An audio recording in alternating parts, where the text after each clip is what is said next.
Hello everyone.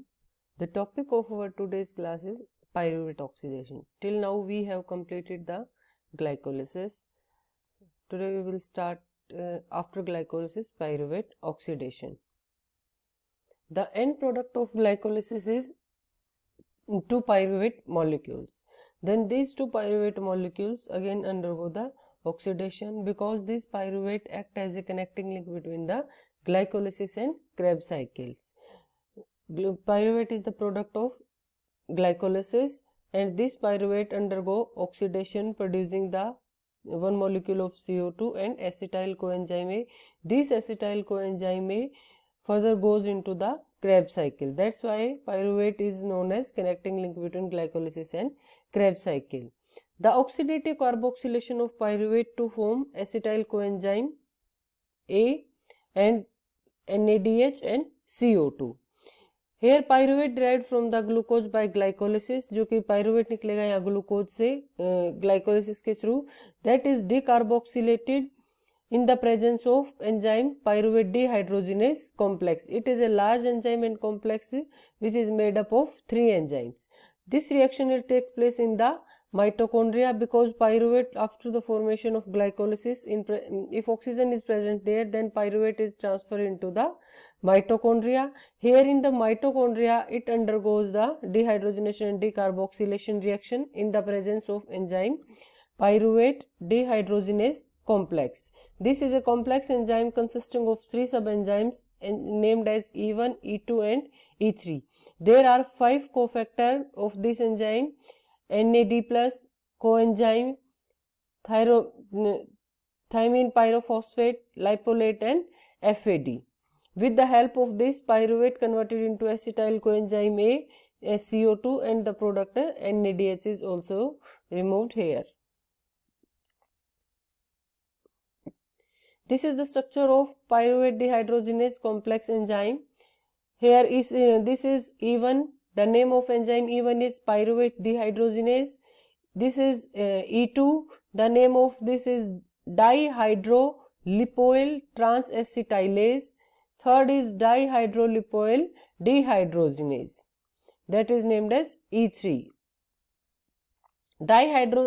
First pyruvate dehydrogenase, this enzyme pyruvate dehydrogenase, the cofactor for this is thymine pyrophosphate, that is TPP.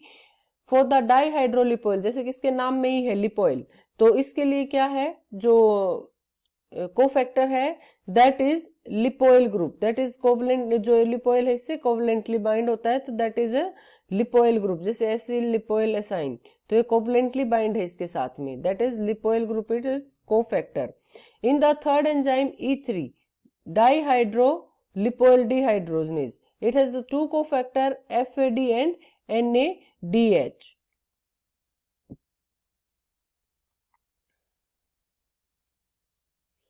There are different functions of these 3 subunits of the pyruvate dehydrogenase complex. First, E1 catalyzes the decarboxylation reactions. Second, E2 catalyzes the transacetylase reaction, जिसमें कि जो acetyl group है उसको ये transfer करेगी coenzyme पे, coenzyme A पे, जिससे फॉर्मेशन होगी एसिटाइल कोएंजाइम ए की, जो कि सबस्ट्रेट है क्रेब्स साइकिल का. उसके बाद E3 है, E3 में भी ट्रांसएसिटाइलेशन एंड ऑक्सीडेशन रिएक्शंस होंगे, जिसमें जी की जो ऑक्सीडाइज्ड फॉर्म है लिपोलेट की वो इलेक्ट्रॉन्स को पास करेगी FAD को, जिससे बनेगा FADH2 और वो FADH2 ट्रांसफर करेगा देन NAD को. तो ये पायरुवेट ऑक्सीडेशंस को हम स्टेप बाय स्टेप अभी नेक्स्ट स्लाइड्स में स्टडी करेंगे. Steps in the pyruvate oxidation. तो first step of pyruvate oxidation is that pyruvate reacts with the thymine pyrophosphate, जो थाइमिन पायरोफॉस्फेट है उसके साथ में रिएक्ट करेगा, जो कि एंजाइम E1 जो कि है पायरुवेट डिहाइड्रोजिनेज, उसके साथ बाइंड है कॉम्प्लेक्स के फॉर्म में, तो उसके साथ रिएक्ट करके क्या बनाएगा, alpha hydroxy ethyl thiamine pyrophosphate, और जो इसका कार्बोक्सिल ग्रुप है ये as in the form of carbon निकल जाएगा. तो इसी वजह से इसको डीकार्बोक्सिलेज बोलते हैं, क्योंकि इसमें जो कार्बोक्सिल है वो CO2 की फॉर्म में एक कार्बोक्सिल ग्रुप है वो रिमूव हो जाएगा, and then this compound is form alpha hydroxy ethyl thiamine phosphate. This act as a substrate for the next stage. In the next stage, hydrogen atom and acetyl group जो ये hydrogen atoms हैं और ये acetyl group है इस thiamine pyrophosphate से, this is oxidized to form the lipoyl group. जो second enzyme hub, second part है E2 लिपोलेट, उसके साथ में ट्रांस एसिटाइलेशन रिएक्शन होगी यहाँ पे। तो क्या होगा, एक तो जो एसिटाइल ग्रुप है इसका ट्रांसफर हो जाएगा इस लिपोलेट पे, और दूसरा जो हाइड्रोजन आयंस है ये बाहर निकलेंगे इसमें से, ये भी इसी पे ट्रांसफर होंगे। तो ट्रांस एसिटाइलेज से क्या बनेगा, जो फर्स्ट एंजाइम है E1 TPP वो निकल जाएगा, जो कि पायरुवेट डिकार्बोक्सिलेज है, और दूसरा जो प्रोडक्ट बनेगा वो बनेगा एसिटाइल लिपोलेट। तो यहाँ पे क्या है, ट्रांस एसिटाइलेशन रिएक्शन हुई है, that's it why this name is named as trans acetylase. Third step is also catalyzed by the enzyme trans acetylase. Here the acetyl lipoate react with coenzyme A, और जब ये coenzyme A से react करेगा तो जो acetyl group इसके साथ में अटैच है that is transfer to the coenzyme A and form the product dihydroxy lipoate and acetyl coenzyme A. और जो ये एसिटाइल कोएंजाइम है ये किस में चला जाएगा, क्रेब्स साइकिल में। और यहाँ पे क्या बच गया, डाइहाइड्रोक्सी लिपोलेट। तो कोएंजाइम ये तो नहीं, ये अपनी ओरिजिनल फॉर्म में आएगा अब लिपोलेट में, क्योंकि एंजाइम इफेक्ट नहीं होते, वो अपना ऐसे कैसे रिएक्शन से निकलते हैं। तो जो डाइहाइड्रोक्सी लिपोलेट है then it undergo dehydrogenation reactions, जो कि थर्ड एंजाइम है डिहाइड्रोजिनेज, डाइहाइड्रोलिपोइल डिहाइड्रोजिनेज की प्रेजेंस में। तो इसके जो इलेक्ट्रॉन्स और हाइड्रोजन आयंस है वो ट्रांसफर किस पे होंगे, जो E3 का कोफैक्टर है FAD, एंड उसको किस में कन्वर्ट कर देंगे, ये वापस से किस में आ जाएगा, अपनी रिवर्स फॉर्म में आ जाएगा, सेकंड एंजाइम जो ओरिजिनल फॉर्म थी इसकी लिपोलेट फॉर्म में, and then make the E3 FADH2। यहाँ पे FADH2 बन गया, ये जो है रिड्यूस्ड हो गया FAD into FADH2। In the fifth and last step this FADH2 transfer its electron to the Na++ in the presence of this dehydrogenase enzyme, and again it is converted to its original form E3FAD and removes out NADH+H+। तो इन reactions में हम देखेंगे कि हमें जो तीनों चीजें मिल रही थी इसमें से क्या क्या मिल रहा था। फर्स्ट स्टेप में क्या है, फर्स्ट क्या था, एक मॉलिक्यूल कार्बन डाइऑक्साइड का निकल रहा था, वो फर्स्ट रिएक्शन में ही निकल गया। उसके बाद सेकंड स्टेज में एसिटाइल कोएंजाइम ए, और in the fifth step NADH is formed here by the reduction of NAD+। तो इन दिस वे जो तीनों प्रोडक्ट्स हैं हमारे वो बन गए हैं in the 5 steps in this reaction. Now regulation of pyruvate oxidation, ये जो इतनी कॉम्प्लेक्स रिएक्शन है रेगुलेट कैसे होती है। तो फर्स्ट रेगुलेशन है इसका and product inhibition. And product क्या है इसके, एसिटाइल कोएंजाइम ए है और NADH है। तो ये जो दोनों एंड प्रोडक्ट्स हैं इसके एलोस्टेरिक इनहिबिटर हैं इस रिएक्शंस के। एलोस्टेरिक इनहिबिटर्स कैसे होंगे, जैसे वो एसिटाइल कोएंजाइम है, अगर एसिटाइल कोएंजाइम में ज्यादा अमाउंट में बन जाता है तो जो ये ट्रांस एसिटाइलेज है इसी को इनहिबिट करना शुरू कर देता है और इस रिएक्शंस को यहीं पे स्टॉप कर देगा और एसिटाइल कोएंजाइम ए की फॉर्मेशन नहीं होगी। फिर इन केस अगर NADH ज्यादा अमाउंट में बन जाता है then it will start inhibiting this dehydrogenase enzyme and it will stop this reaction here. तो in this way acetyl coenzyme and NADH inhibit, that why it is known as end product inhibition। in case ये inhibitory effect को हम कब remove कर सकते हैं, जब यहाँ पे जो कोएंजाइम A है और जो NAD+ है वो ज्यादा अमाउंट में आ जाएंगे। तो क्या है, ये सबस्ट्रेट है उस रिएक्शन के लिए, अगर सबस्ट्रेट इंक्रीज हो गया तो अगेन जो इनहिबिशन है वो रिमूव हो जाएगा और रिएक्शन सक्सेसफुली मूव ऑन करेगी। Next is feedback regulation. Feedback regulation is controlled by the energy charge. तो जो पायरुवेट डिहाइड्रोजिनेज कंपोनेंट है that is specifically inhibited by GTP। क्यों GTP कैसे, क्योंकि जो एसिटाइल कोएंजाइम ए है वो क्रेब्स साइकिल में जाएगा, वहां पे ATP और GTP की फॉर्मेशन करेगा।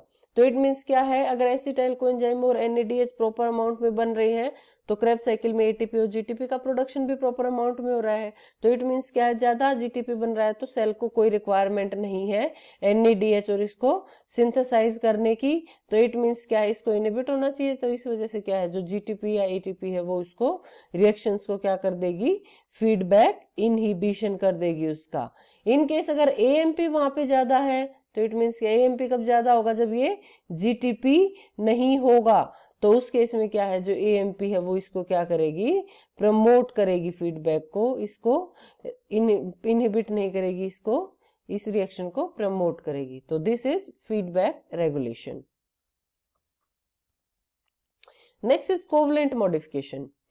Covalent modification in the enzyme, इसको कौन रेगुलेट कर रहा है, इसको कैटालाइज कौन कर रहा है, पायरुवेट डिहाइड्रोजिनेज कॉम्प्लेक्स। तो यहाँ पे कुछ ऐसे कंडीशंस हो जाती हैं जिससे कि जो पायरुवेट डिहाइड्रोजिनेज कॉम्प्लेक्स है उसके अंदर कोवलेंट मॉडिफिकेशंस आ जाते हैं। और वो कैसे आएंगी, जब NADH या फिर एसिटाइल कोएंजाइम में ज्यादा अमाउंट में है तो उस टाइम पे क्या होगा, अगर ये ज्यादा अमाउंट में है तो क्रेब्स साइकिल के थ्रू और इलेक्ट्रॉन ट्रांसपोर्ट चेन के थ्रू क्या बनाएंगी, ये ATP की फॉर्मेशन करेंगे। तो इट मीन्स अगर ये ज्यादा अमाउंट में है तो ATP भी क्या होगा, मोर अमाउंट में होगा। अगर ATP ज्यादा अमाउंट में तो ये क्या करेगा, फॉस्फोराइलेशन रिएक्शंस एक्टिव करेगा। तो इस मीन्स क्या है, ये फॉस्फोराइलेशन करेगा किसका, इस पायरुवेट डिहाइड्रोजिनेज का, जो कि एक्टिव फॉर्म में है without phosphoryl in the presence of enzyme pyruvate dehydrogenase kinase. तो उससे इसको फॉस्फोराइलेट कर देगा जिससे कि वो इनएक्टिव हो जाएगा, क्योंकि जो फॉस्फोराइलेटेड डिहाइड्रोजिनेज कॉम्प्लेक्स है वो इनएक्टिव फॉर्म में होता है। तो इस वजह से इसको तो अगर ज्यादा अमाउंट में NADH और एसिटाइल कोएंजाइम में बनते हैं, ATP प्रेजेंट होती है, तो then it will deactivate the pyruvate dehydrogenase phosphate through phosphorylation.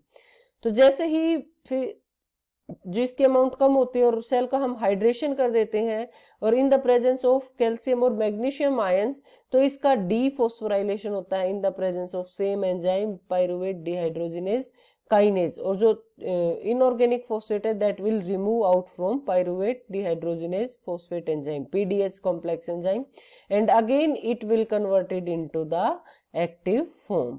तो this is the regulation of pyruvate oxidation through covalent modification in PDH complex. Here this is pyruvate acting as a connecting link between glycolysis and citric acid cycle, क्योंकि pyruvate form कर रहा है। pyruvate किससे बन रहा है, glycolysis से। जो ग्लाइकोलिसिस है वो उससे क्या बन रहा है, पायरुवेट। तो इससे ये पायरुवेट बना, पायरुवेट से एसिटाइल कोएंजाइम A बना, और ये एसिटाइल कोएंजाइम किस में जा रहा है, इस क्रेब्स साइकिल में जा रहा है। तो इस वजह से ये क्या है, इन दोनों रिएक्शंस को, क्रेब्स साइकिल को और इस साइकिल को, ग्लाइकोलिसिस को बाउंड कर रहा है, जोड़ कर रहा है। That's why it is known as connecting link between glycolysis and Krebs cycle. Thanks.